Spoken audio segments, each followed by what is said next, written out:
بدل كده خلينا نقول كده. ما تيجوا بدل ما نلوم على طفلنا خلينا نمدح السلوك الإيجابي اللي عاوزينه يعمله.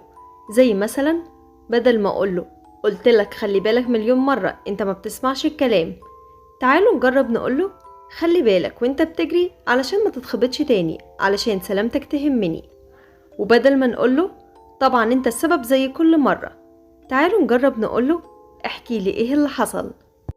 ما تيجوا بدل الأوامر نجرب نديهم اختيارات ونستخدم صيغة السؤال في كلامنا. يعني بدل ما نقوله اوعى تلمس البوتاجاز نجرب نقوله البوتاجاز ساخن دلوقتي وممكن تتلسع، ايه رأيك تيجي تساعدني في غسيل الفاكهة؟ وبدل ما نقوله ادخل ذاكر وبطل لعب نجرب نقوله تبتدي بواجب الحساب ولا العربي. وبدل ما نقوله وضب اوضتك دلوقتي تعال نقوله نوضب اللعب الأول ولا الهدوم، ويلا أنا هساعدك. تيجوا نجرب بدل ما نقول للطفل لأ نعلمه اللي مطلوب يعمله.